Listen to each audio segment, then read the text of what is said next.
Regardez, c'est Sabine Ross, la fille de Pierre Ross. C'est elle qui a résolu l'énigme de l'Hippocurine. Allons lui poser quelques questions. Bonjour Sabine. Bonjour. Je suis vraiment impressionnée par votre réussite.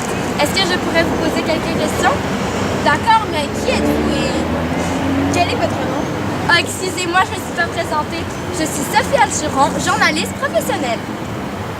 Est-ce que vous aimeriez qu'on rentre à l'intérieur? Il fait un peu froid par ici. Oui, bien sûr.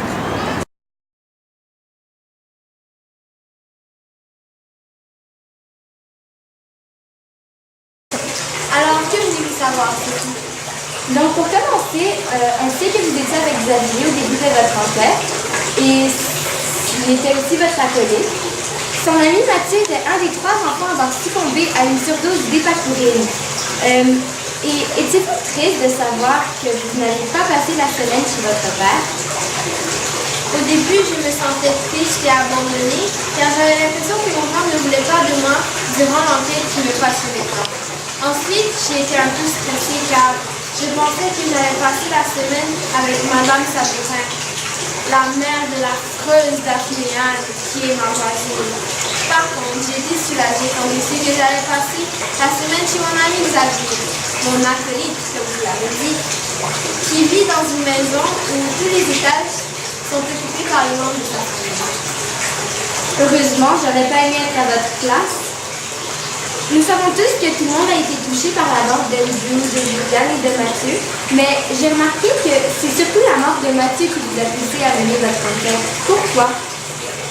C'est surtout à cause que beaucoup de mes proches connaissaient Mathieu et j'étais très affectée par le fait que mon entourage était triste. Aussi, il y avait aussi le fait que vous savez, je suis très curieuse de nature et j'adore les enquêtes. Comme je vous l'ai déjà dit, je ne me manquerai jamais l'occasion de mener une enquête. En plus du fait que je le faisais en cachette car mon père me l'interdisait, me faisait monter en moi encore plus d'adrénaline. Après avoir découvert qui était l'assassin, vous l'avez suivi chez lui et il vous a enfermé dans sa cave et elle a essayé de vous faire avaler des bonbons rouges qui étaient remplis de cyanure, qui est un poison encore plus mortel que l'Hippocurine. Mais pourtant, grâce à votre intelligence, vous avez réussi à ne pas avaler ces bonbons. Comment vous vous y êtes pris? Il fallait que les mouvements soient très lents, comme ça l'assassin n'allait pas voir quel mouvement il faisait. J'avais des bonbons non empoisonnés dans mon sac, car je les avais pris de la machine pour des échantillons durant l'enquête. J'ai donc commencé par enlever mon manteau très doucement et je l'ai posé sur mon sac. Pendant que subtilement, j'ai retiré de mon sac les bonbons non empoisonnés que j'ai finalement mangés. Wow, vous êtes vraiment rusé. Après vous êtes cassé la jambe, vous avez sûrement passé Pâques avec vos proches. Que ressentiez-vous ce jour-là? Je ressentais beaucoup d'amour car j'étais avec mes proches et mes amis et les personnes que j'aime. Je me suis aussi rendu compte à quel point j'étais chanceuse de m'en être sortie presque saine et sauve.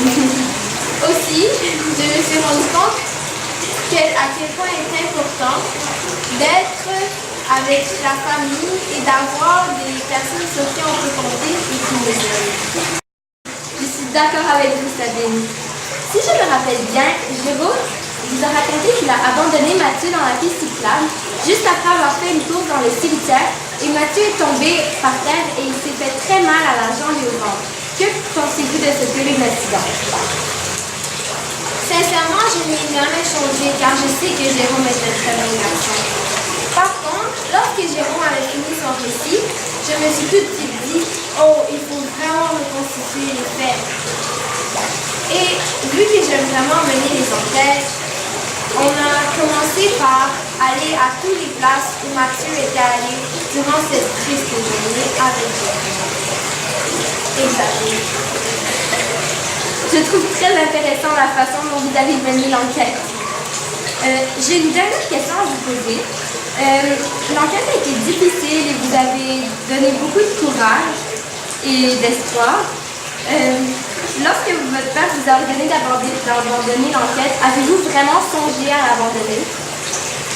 C'est C'est une très bonne question que je me posais, Sophie, car vous savez, je n'ai pas songé un instant à abandonner.